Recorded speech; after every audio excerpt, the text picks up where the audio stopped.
Hello. Good afternoon and welcome to CIO Leadership Live. I'm your host, Mary Fran Johnson, CEO of Mary Fran Johnson Media and a longtime contributing editor and writer for CIO.com. Twice a month, we produce CIO Leadership Live with the generous and much appreciated support of our CIO Executive Council and also my friends at CIO.com. We're streaming live to you right now on LinkedIn and on our YouTube channel, CIO's YouTube channel. And we welcome all of our viewers who are joining in and listening to my conversation today to tap in with questions of your own, especially if you're interested in learning more about what it's like to work with an executive coach who used to be one of our world-famous CIOs. I'm very pleased today to be welcoming Justin Kershaw. He is a CIO Executive Council coach, a startup co-founder and president, a board director, a member of our CIO Hall of Fame, and until very recently, the CIO at Cargill. He's retired now. 1 year ago this month, Justin stepped away from his post as CIO of America's largest privately held company.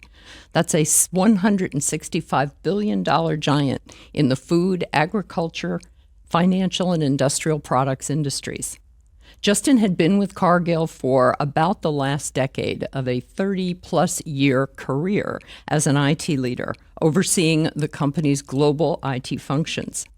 2 years ago, Justin also joined me here as a guest on CIO Leadership Live, where we talked about Cargill's ongoing multi-year business transformation and how he and his teams were applying the power of IT to improve food and worker safety across the global food and agricultural systems. Before Cargill, Justin was CIO of the industrial sector of Eaton Corporation, and earlier in his career, while he was CIO of W.L. Gore and Associates, he also served as an original member of the state of Delaware's Information Technology Investment Council. On top of all of this, Justin is currently serving on the board of a publicly held company called Atcor Corporation, and he serves as a board advisor for the University of Minnesota's Carlson School of Data and Information Sciences, and he's a member of the Luminaries program at Accenture.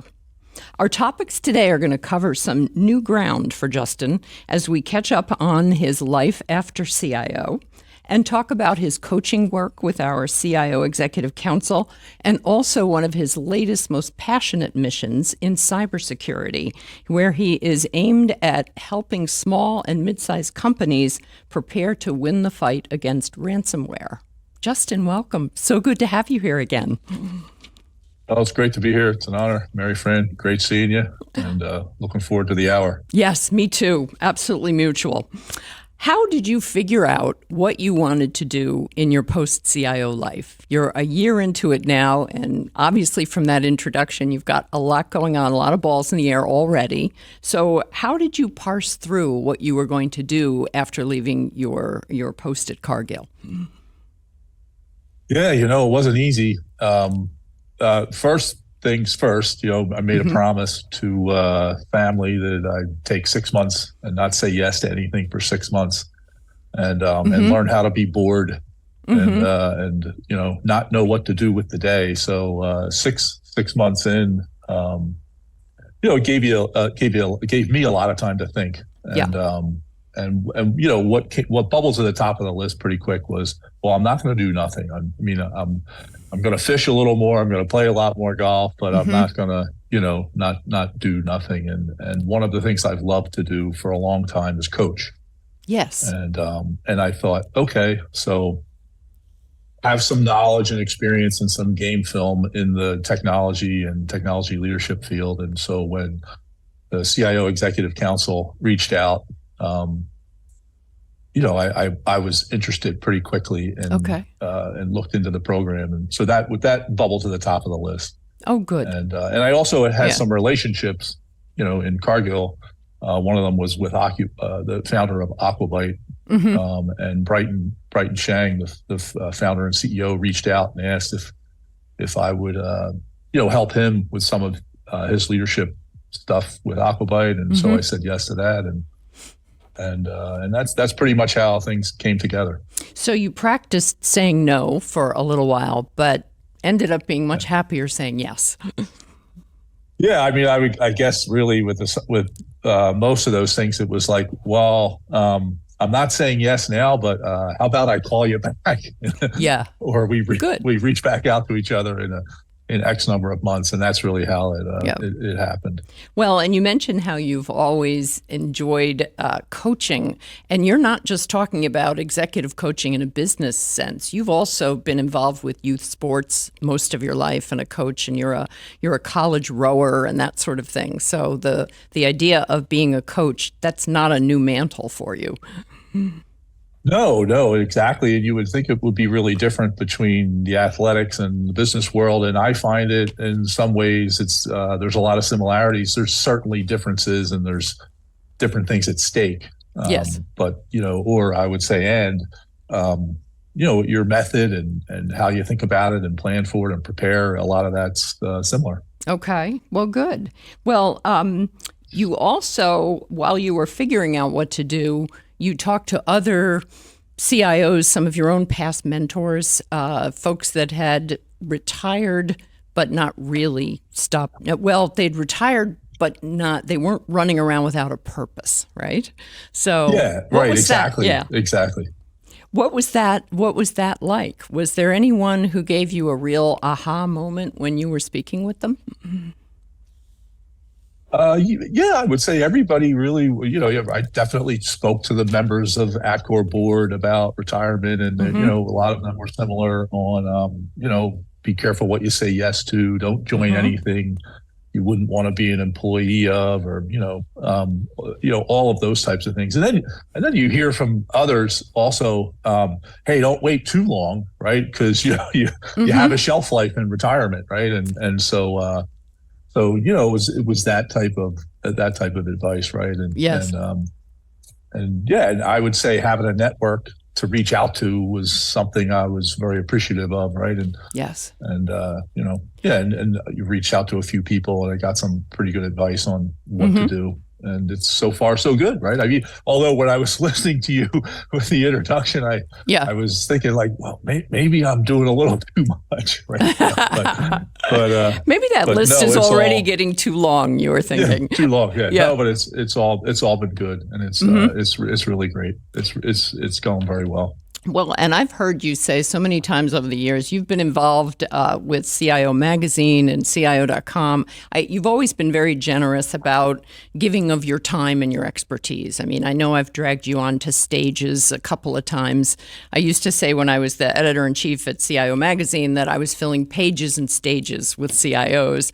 And you were often one of those people who responded, which always amazed me a little bit, because you had a very big, huge job at Cargill. And it's wonderful when CIOs at that level are willing to pay attention to their network and to getting out there and kind of being an example for others. And you used to often say that technology leadership is really a team sport.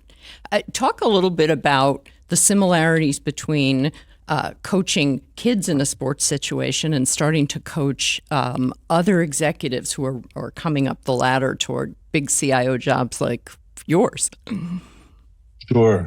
And just a second for that, want to thank you, because you provide a platform for which I think is really, really important. The stories of technology and technology leadership need to be shared. Yes. And told, because it's so important. It's becoming more and more important to society. And this is a place where you bring people in who have had the opportunity to lead technology and share these stories. Yes. And I just think that's really important as well. So hats off to you for that one. Well, thank you. And to your question,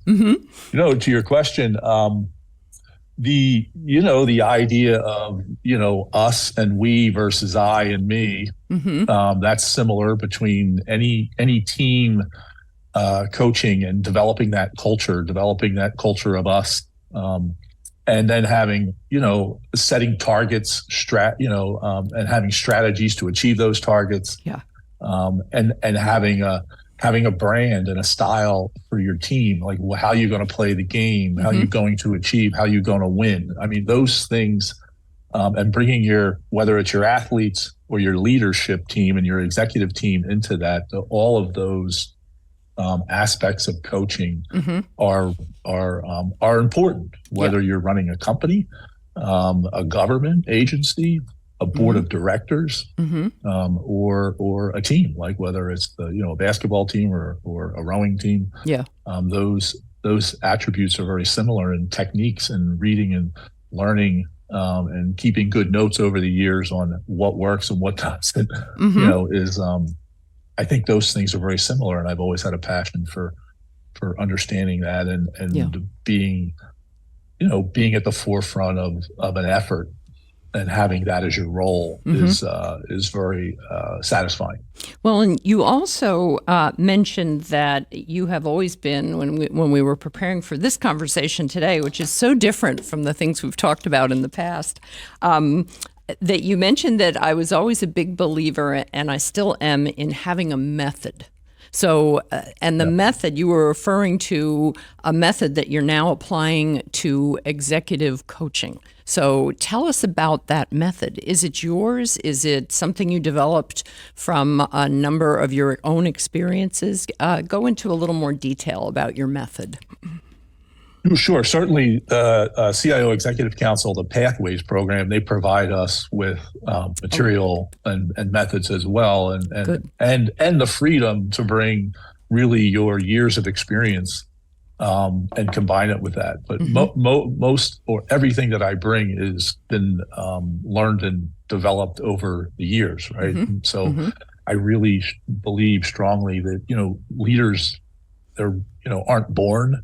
Obviously, everyone's born, but I don't think a leader is just born. I think you develop into one, and to do that, I think, and to do it well, and to be able to know whether you're being successful or not, is you have a method. You lean on your method and you adjust your method, but essentially your method is your method. And so the one I talk about often and work through with those that I'm coaching are 4 leadership competencies: strategic thinking and acting, and then, creating that strategy, and then building organizational capability is the second one. And so building your organizational capability to achieve the strategies and strategic intent you're after, and then getting results and having the results you go after be capable of the organization you've built to get you to the strategic intents that you've put in place. So you're basically lining that up. And then what's also critical is the fourth one, which is the style, your style, the style of the organization. And when coaching, folks talk about, it's really less important what your style is. I mean, it's not important, but it's less important what your style is. And it's more important, what your style is. Like, yourself, and you get feedback on yourself, and you make those adjustments. And certainly you make those adjustments based on the results you're after, the organization you've built, and the strategies you're intending to achieve, right? Yeah. And so, just going through that method and separating those things out, but bringing those competencies together, that's how you do that. That's the method.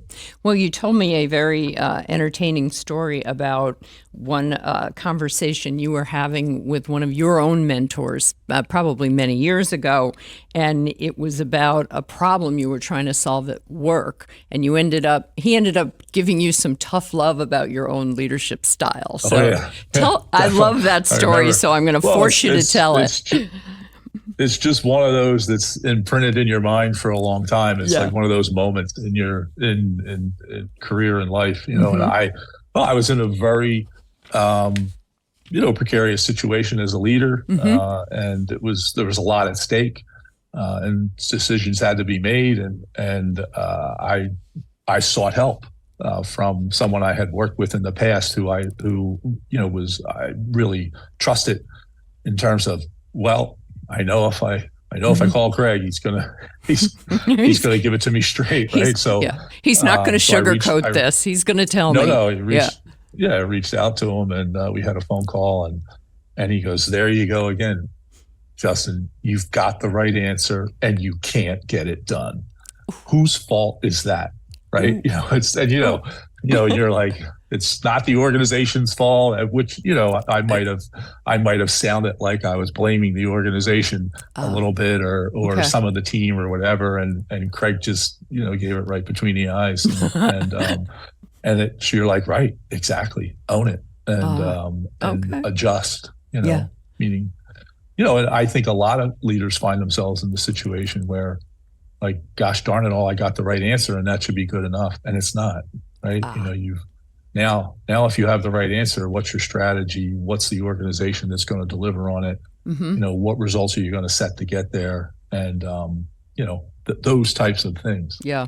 Well, and you made another point too when we were talking earlier about coaching and leadership, that there is a transition you make at some point where it's not about meeting the goals of the organization. It's actually about helping to form the goals and the direction of the organization, and probably the IT organization, or maybe even at different levels, business partners you're working with. Talk about that a little bit, about how you get to that next step where instead of just doing what you're supposed to be doing, you're actually broadening the horizons. Yeah, it's great. Well, I was just talking with some coachees, recently on this exact topic, and I think as you get further into your career and your responsibilities increase, obviously you're responsible to get done what the organization feels you should be getting done, or thinks you should be getting done, and you need to demonstrate that you can do that. Right, with your strategies, with your org, the results you get, but you're not yet the leader who's influencing the funnel of work coming into your organization. And I think the next level up as a leader is you're able to do what's expected of your organization, and then how do you get yourself as a leader to where you're totally influencing what the corporation is expecting of you. Not just they're expecting what they expect of you and giving it to you and you're getting it done. Right. It's getting to that level where you now influence what is your input funnel. You're influencing what's going into the work input that's coming into your organization. And that takes you to the level of now, not just your organization, but the strategy of the entire corporation.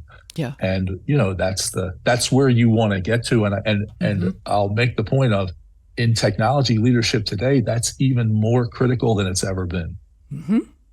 Right? Knowing how to do that, learning how to really truly influence and get done what you believe the corporation needs to expect of you. Yes. Not you just do what they expect of you and someone else is figuring out what's expected of you. You really have influence over what is expected of your organization, and that drives the overall corporation and its stakeholders to be more successful.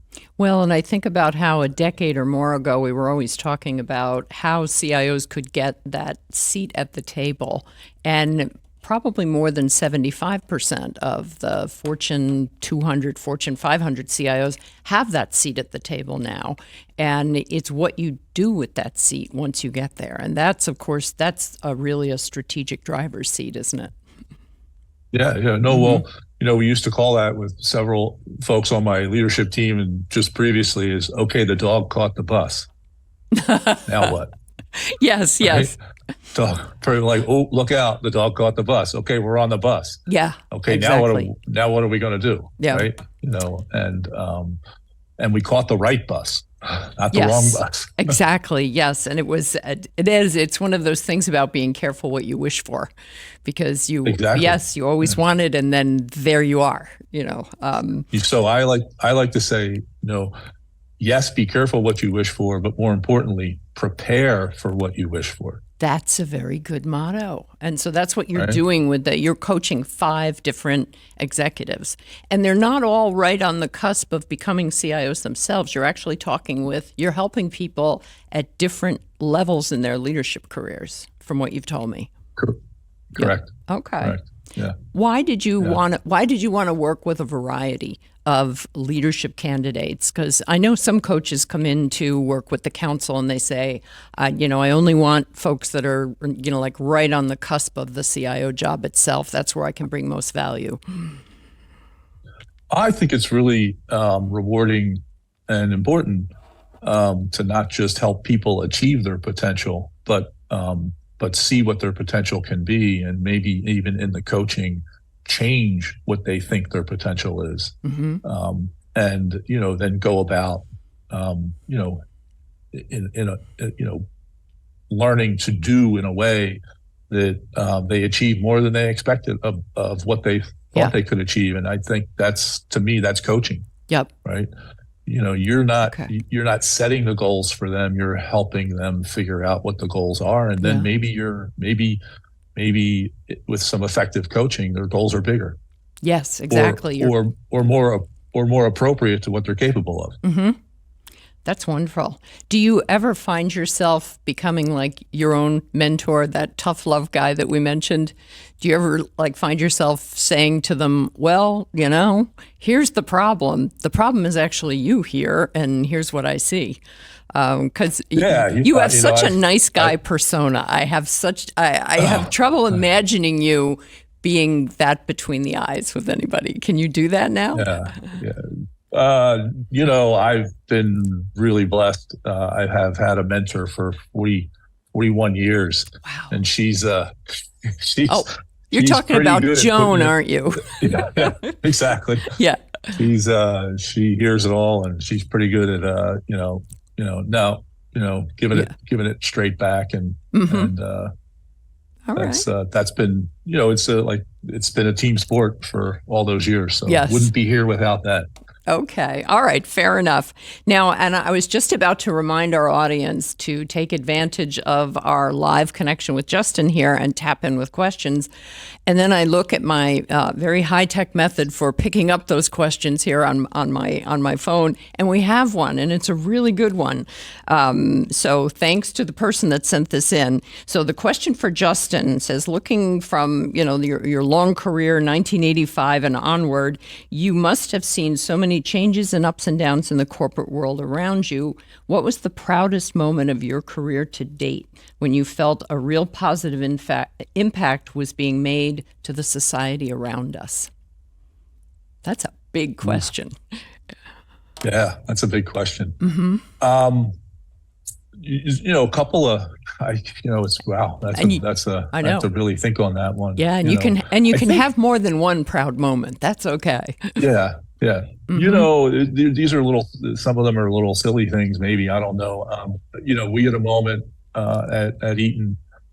We were visiting a plant that had been very successful post a technology transformation we had taken them through. Good.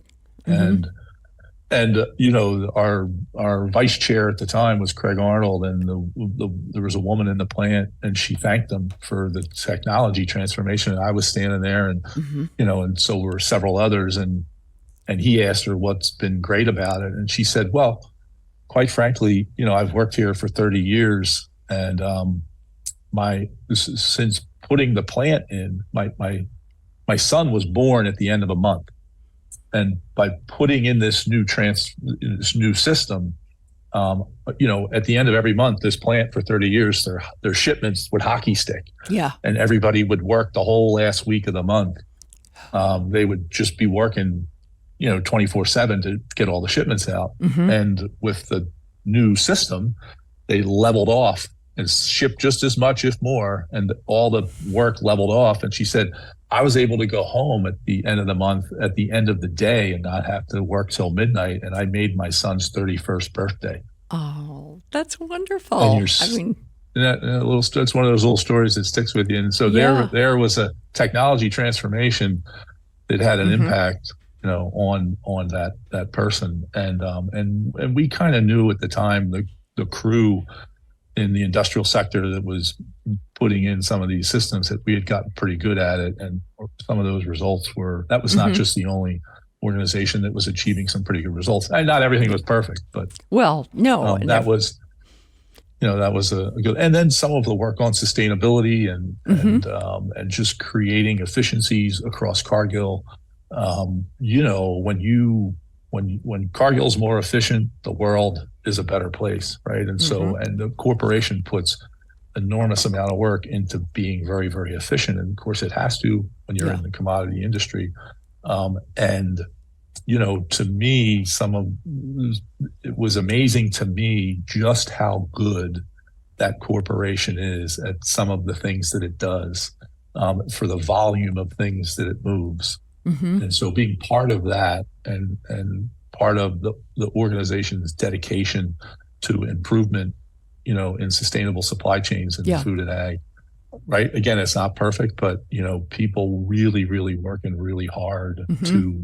to, be better. Yeah. And I call that, winning through the aggregation of marginal gain, right? So just getting a little bit better and a little bit better and a little bit better over and over and over, right? Mm-hmm. So those moments where you see you made something a little bit better, those were really proud moments and Yeah. really satisfying. Well, and when you look at Cargill's website, I'm trying to remember now what the company motto is. It's something about feeding the world. Oh, nourishing the world in a safe, responsible, sustainable way. Oh, there you go. That didn't roll right off my tongue, but you knew what it was. That has always been something that that just it's hard to argue with a company motto like that. And and I would say, Mary Fran, one of the reasons to help Brighton and Aquabite is this is a startup company using amazing AI technology with cameras in an industry that needs to work on overall sustainability, and Aquabite's really helping that industry and its customers become a lot more sustainable, right? And so that's another proud moment, right? When you get to help an organization. Obviously, it's a company. It needs to have payback for its stakeholders. Sure. But it's also working really hard to do the right thing and deliver the kind of capability that's needed. Mm-hmm. And if we can do that over and over and over and over again with technology, I think that can have an impact on the world. Yeah. Tell us a little bit more about Aquabite. This is one of your new board responsibilities. You've joined. Are you a board advisor or are you a director? I'm an advisor to Brighton Shang and working on several tasks with him. Okay. Right. So one, working on strategy, working on business development, and things of that nature from his perch as the leader of the corporation. Mm-hmm. Aquabite is an aquaculture company. It's a SaaS platform. Cameras are in the salmon pods primarily in the North Atlantic in the Norwegian salmon industry, and there's also some in Chile.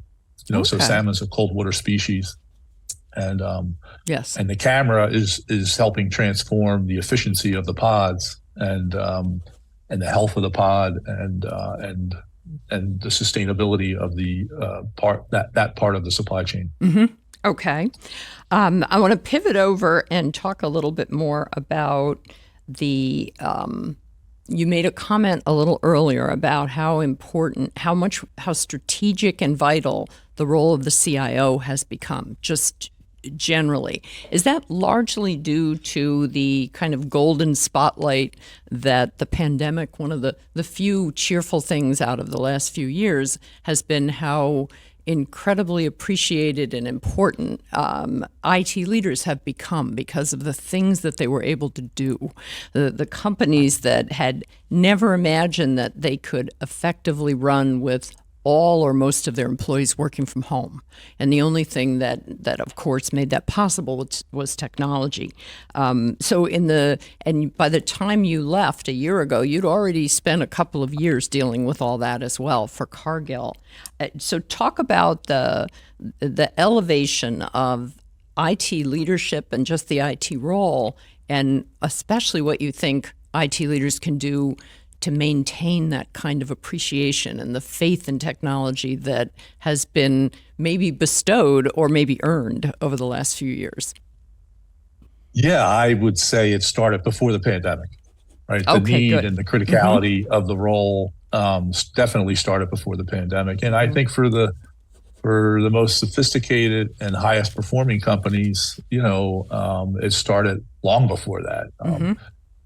But has it really changed across all industries and all companies, no, I don't think there's still more work to do in terms of the role and how the role is filled and what's expected of the role and its impact on the corporation. I think there's still more work to do. And like, again, I said, forums like this help that. Good. And, and I'll say in all seriousness, and then with a little bit of humor, the pandemic did shine a light on us and our role and our teams in the corporations for those that successfully, right, traversed that. And I would say, for in the early stages of the pandemic, they were, I laugh, I say they were building statues to the IT teams and IT leaders because of how fast a lot of the world pivoted. Yes. To be able to, how that work was accomplished. And then, I think when we all started submitting our new budgets a year later, a year and a half later, maybe some of those statues melted to although But I was going to say some of them turned out to be made from salt and it started to rain. It started to melt to the ground. And although I think that was a really huge learning moment for a lot of organizations and a good one, meaning like what's possible, right? Yeah. And but also obviously very disruptive, right? I mean, I think figuring out how best work gets done and where it gets done and all of those things is still something that's being worked out. Yeah. But I certainly think it did help accelerate the criticality of an IT leader, and to me, one of the real critical learnings was, man, the one thing you cannot do as an IT leader, as a CIO, or as a technology executive is like fall asleep on how good you are at the fundamentals. Okay. The fundamentals of very good information technology management. And if those who were pretty good at the fundamentals did well in the transition of the pandemic, and those that didn't, struggled or had to do what they do and take on an awful lot more risk. Yeah. Right. And then go back and address the risk. I think a lot of organizations had to do some of that anyway. But I think one of the big learnings through the pandemic was, just how important it is to be good at the fundamentals. Like have the inventory of your technology, where are your backups? How fast can you restore things, and all of what we, think is boring and not exciting, and all of that stuff. I think we learn is really, really critical. Yeah, critical part of the leadership, right? And how to do it and do it really well, and then also be involved in driving all the more advances that are coming, like digital platforms and data and AI and those types of things to improve the organization. But you have to pay very, very close attention to the fundamentals, and that starts right at the top. All right. And that's such a perfect pivot to my next question, because I want to talk about ransomware. That was one of the things I noticed when I look back at more than 2 years ago when you and I spoke on this show. You're one of the very few CIOs who was willing to actually talk in a little bit of detail about the security, the information security awakening that you'd had, and building a security operations center and all that sort of. In fact, you wanted to talk about it because you're looking to draw more talent to the company. And the last time we spoke, I discovered that you are about to launch with two other business colleagues, essentially a consultancy to help small and medium-sized businesses win the fight or avoid getting knocked out of the ring by ransomware. So why is this so important? Why are you so passionate about, of all the cybersecurity things that might happen to companies, why does this one catch your interest more than the rest of it? Yeah, it's, I guess it really starts when I joined Cargill, and, quickly learning and understanding that there is a, big chunk of work required to really secure the corporation and manage the risk of cybersecurity much better than what had been being done previously. And I would say that that corporation wasn't any different than any of its other peers at the time, or even others that are similar to it in other industries. It was 10, 15 years ago was the real acceleration of the need to really address security with a lot more focus. And what I would say is really then it was the beginning of everything having to go through, everything you did in technology having to go through that lens. Okay. Because technology was accelerating, and things connecting to the internet and secure and unsecure, at a much faster rate. And about 9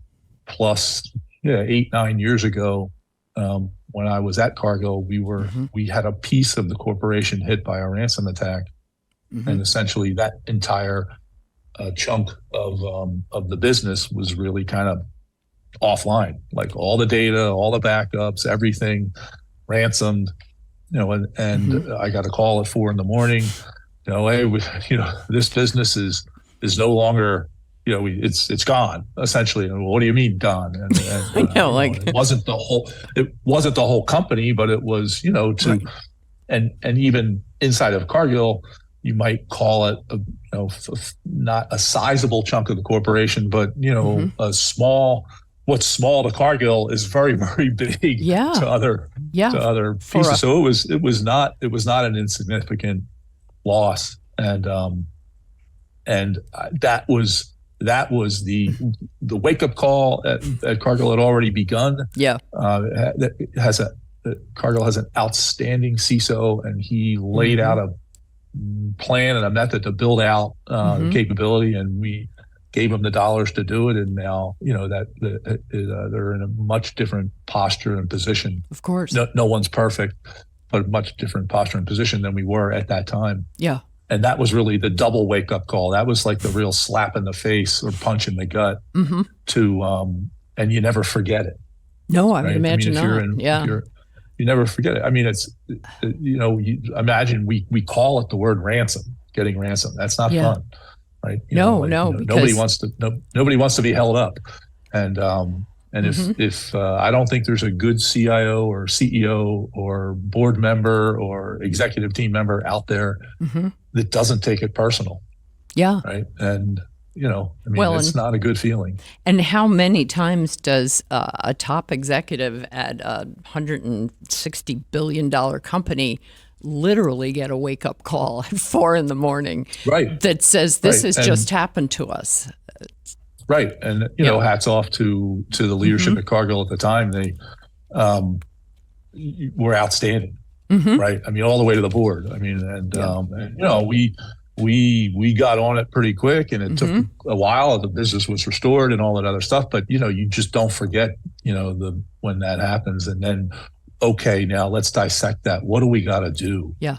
What do we got to do so that never happens again? And then what you quickly realize on this issue is, well, there's a whole lot you have to do. Yes. But you can never, ever say it'll never, ever happen again. Right. No matter what you do, something could happen. No matter what you do, right? But you can't not do, right? So you have to learn, you have to have a strategy for this. You have to have organizational capability. You got to target results year after year.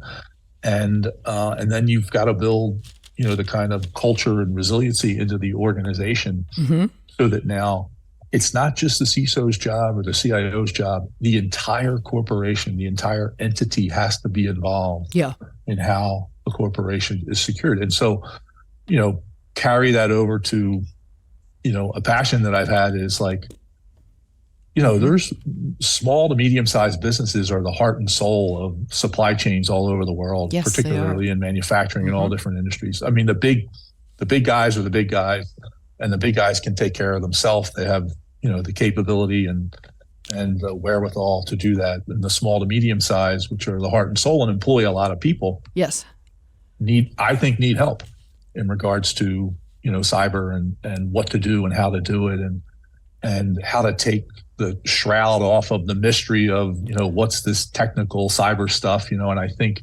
I think I can help do that and so, we've formed a company called Four Corners Cyber, and we're going to launch it here in probably another 2 months or so.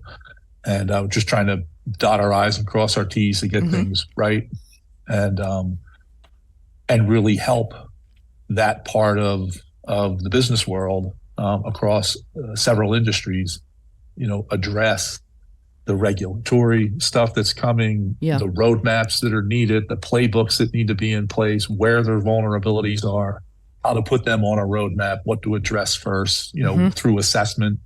And then also because of these two other business partners in the recruiting world and staffing world, and doing that with technology, a company called SoluStaff, which is the people I'm partnering with, who staff technology positions.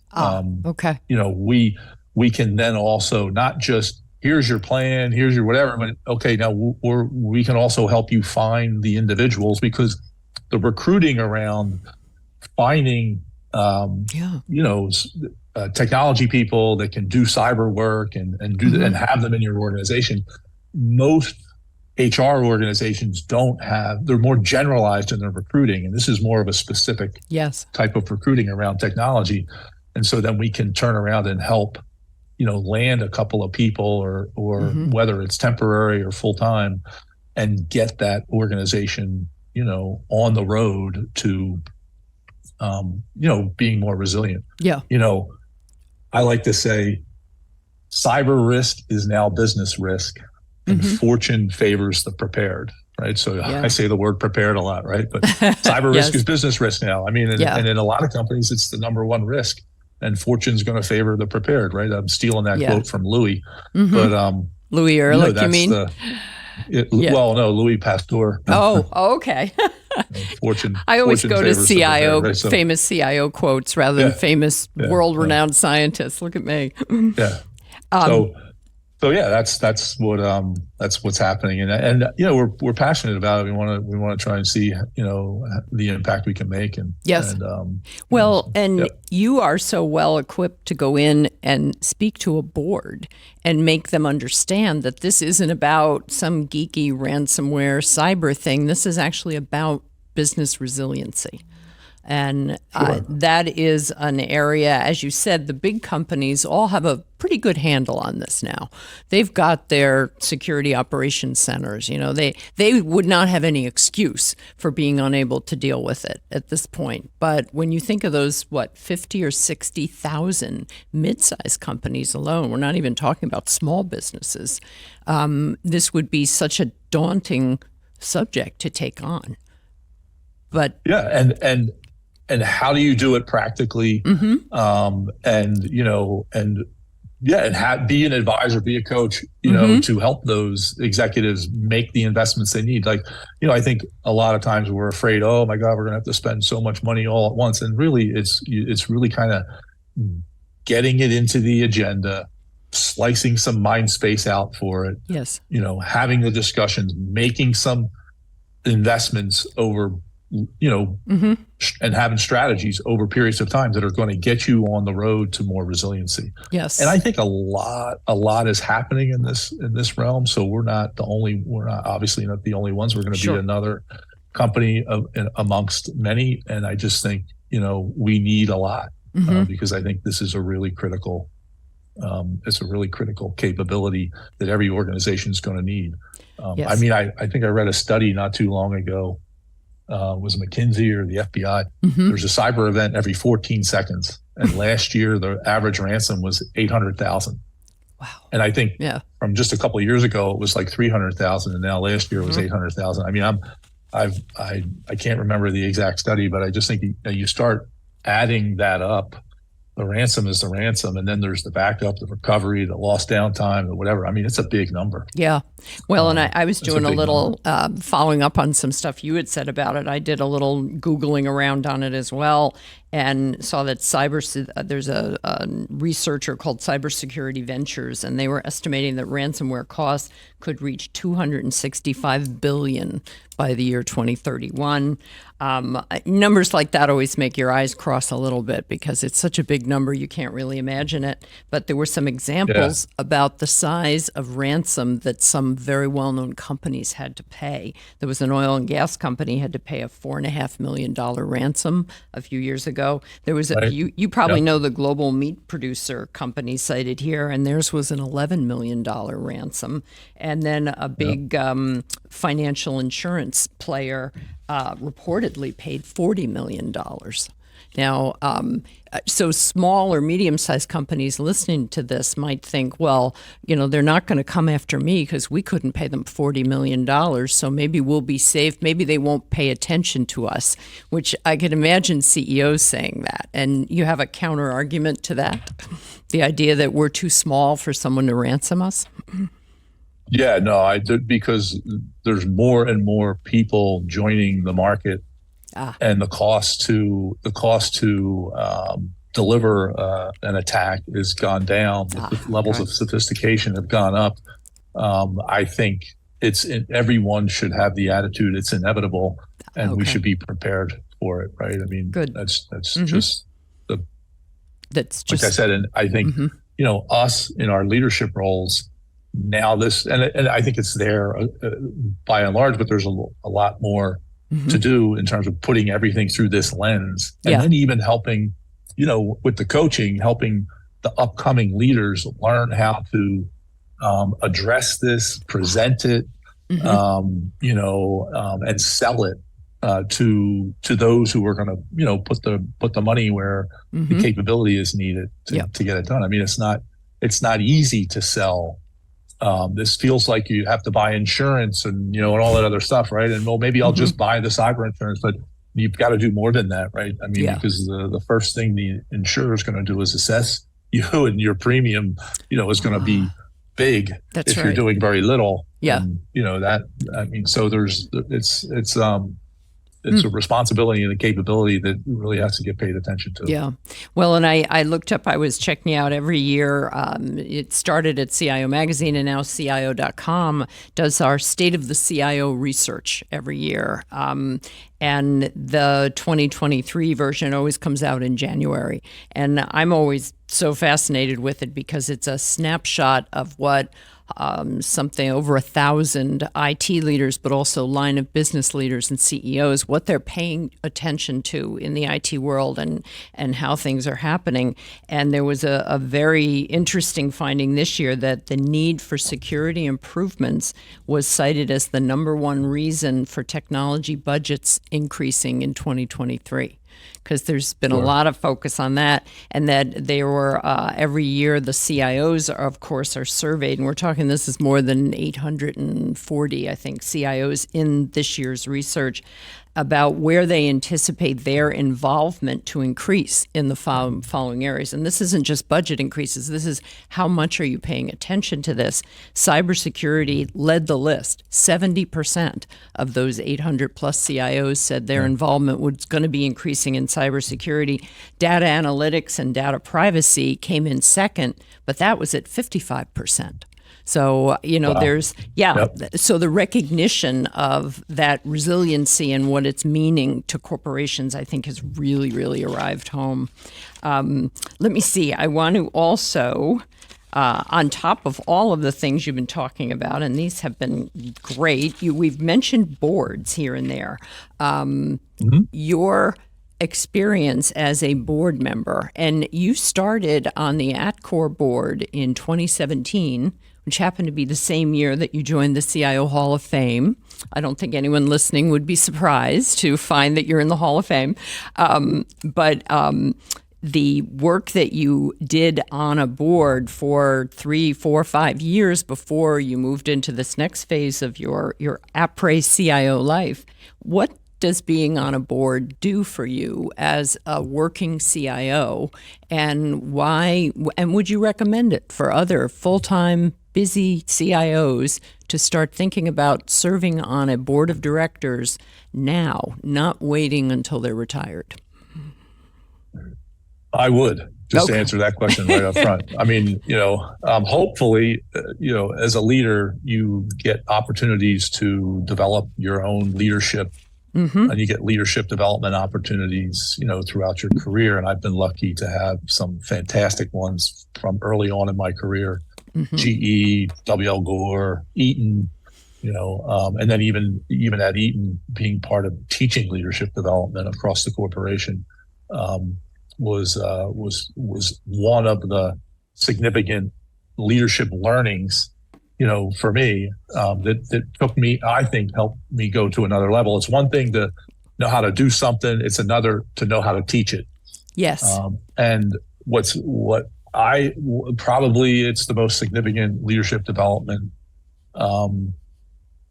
growth in my career was when I joined Accor, when I became a board member, Mm-hmm. because I would put myself on the severe end of this. We love to run things. Oh yeah, right? operation. A lot of us leaders, let me put my hands on the wheel. Yeah, Mm-hmm. that's right.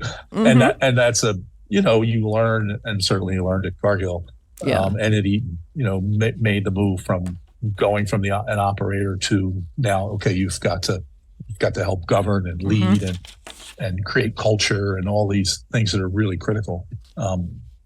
And I would say, at joining the Accor board, which is a fantastic board, it's an incredible mm-hmm. company, great leadership, and a great board, where we really are a team, and we really mm-hmm. care about each other and the corporation and the other leaders. I mean, mm-hmm. that was. I wasn't sure what I expected joining the board, if that would actually be there, if that camaraderie, like a leadership team and whatever. And it really is, which I learned is critical to a great board. Mm-hmm. But what's also critical to a great board is you don't run the company. Right. You are a board, you govern. Mm-hmm. So, that is very different, and you have to rethink what you ask. You have to ask about, you have to rethink your approach, because mm-hmm. the executive team and the CEO and runs the company, and you're really trying to evaluate how are they doing, what questions do we need to ask, let's make sure we're connecting mm-hmm. Our reporting to everything, regulatory, all of the board type responsibilities, which are very different than running the corporation. Now, having years of experience of running very large things, mm-hmm. And having the financial acumen, those are important as well. But I would say, you look at the corporation through a different set of lenses when you're on a board than when you're on the executive team or the CEO. Yeah. And learning how to do that is a different level of leadership, mm-hmm. right? And there's some great organizations out there and things you can read to help you do that, right?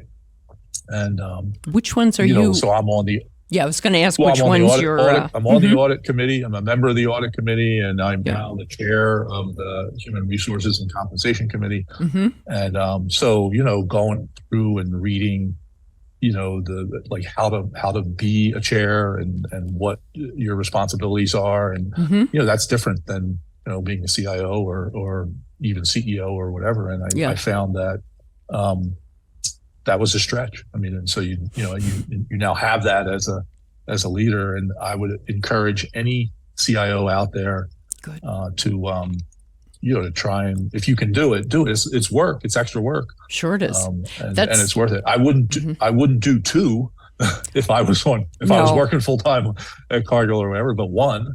Yeah. And you'll come back as a better leader for your corporation. That certainly happened to me. Right. Mm-hmm. when DMAC, the CEO, David McLennan, who's now transitioned to Brian Sykes, mm-hmm. He's like, okay, you can do this. What's in it for Cargill? And he already knew the answer. He was he wanted to see if you knew the answer. Yeah. And he said, well, I think I'm really going to be an even better leader. Mm-hmm. From going through this. And he's like, yeah, you're right. And but he asked me another really critical question. Okay. Would you be willing to join Accor and work there as an employee? Right? Because if you wouldn't, don't join the board. Like, because you want to work at a company that you believe in and is run the way you think it should be run. And I thought that was really smart criteria to think about. Don't just say yes to any board. Right.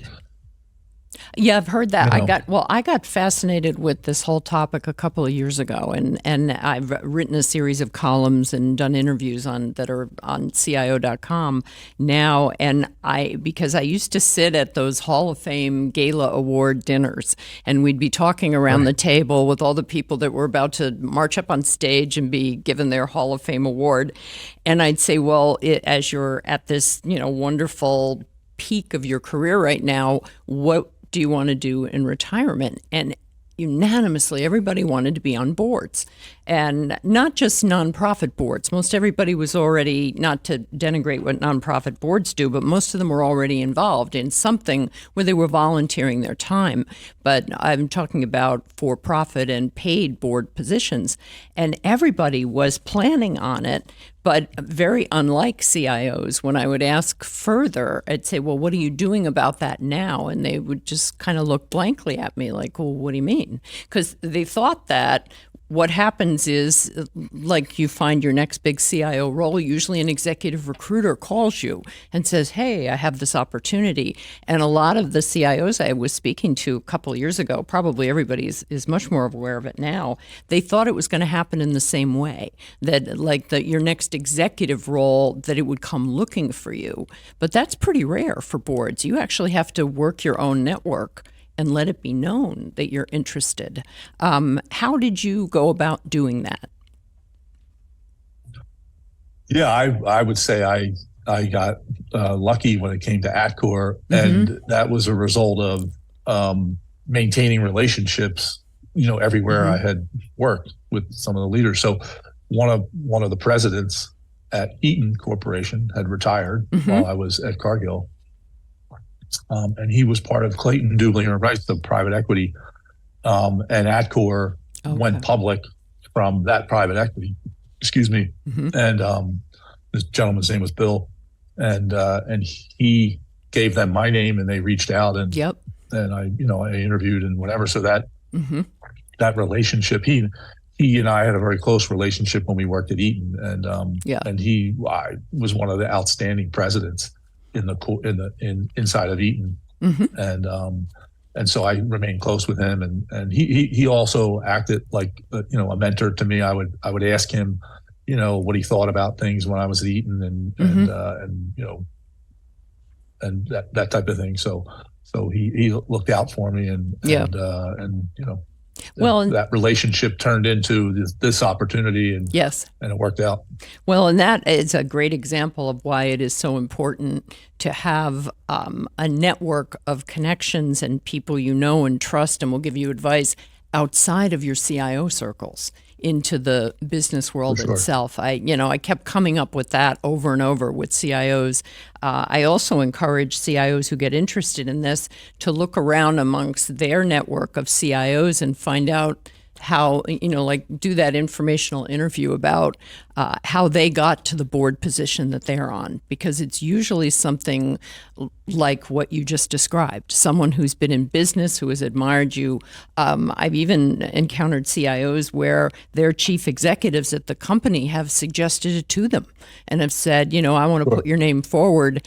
There was one CEO who said, it's a fantastic education in executive management, and I won't have to pay for it.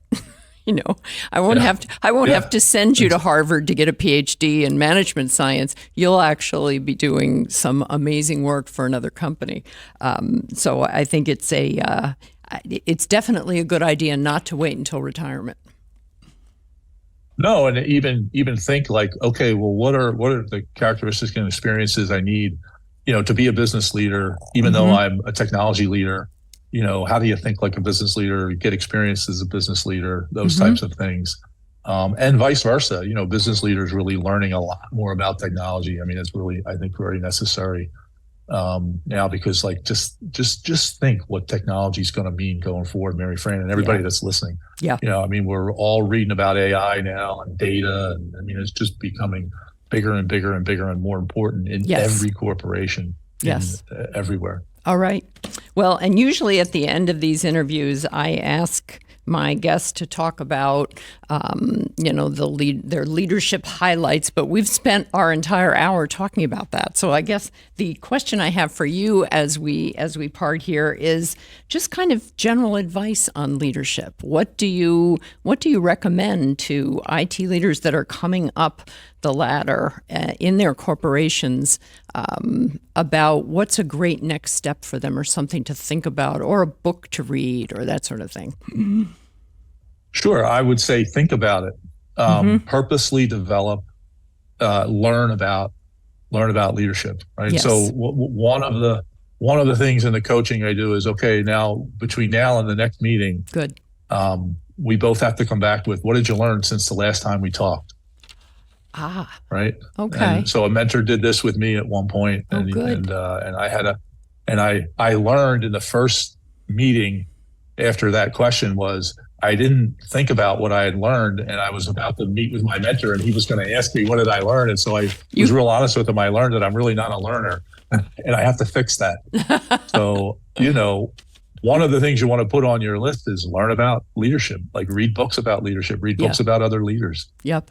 Pick and make your own method and your own style from that. But it's not going to happen automatically. You have to invest some time into it. And I found reading always the right way, and observing other leaders and building relationships with them. Well, and I'm strongly tempted to say, and listen to this podcast, right? Because listen to the podcast. We've had. I'm doing commercials for ourselves here, because we've had now we're over 100 of these interviews since late 2018. We've been doing them.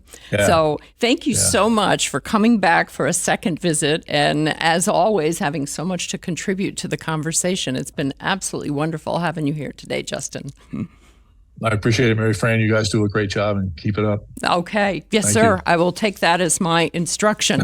And so if you joined us late today, don't worry. You can watch the full episode of this conversation right here on LinkedIn later today, but also on CIO.com and on CIO's YouTube channel. CIO Leadership Live is also available as an audio podcast wherever you find your podcasts. And I hope that you got as much out of and enjoyed today's conversation with Justin Kershaw as I did. He is a CIO executive coach, a retired CIO. Like all of you out there, he is so many different things and so good for businesses out there. And I hope you'll plan to tune in at next time. Our next Leadership Live will be on Wednesday, May 3rd, when I will be speaking with Kevin Gray, who is the CIO of the city of Burbank, California. So we will dive into the politics and the leadership issues around being a municipal CIO. Thanks again for joining us today, and please take a moment to subscribe to CIO's YouTube channel, because God forbid you should miss one of these amazing episodes. You'll find all of the previous episodes of CIO Leadership Live there, and I keep pointing out how incredibly bingeable they are, so feel free to just sit down and watch 100+ hours of these. In the meantime, you probably don't have the time for that, but that's okay. Stay well, and we'll see you here again next time in 2 weeks. Take care.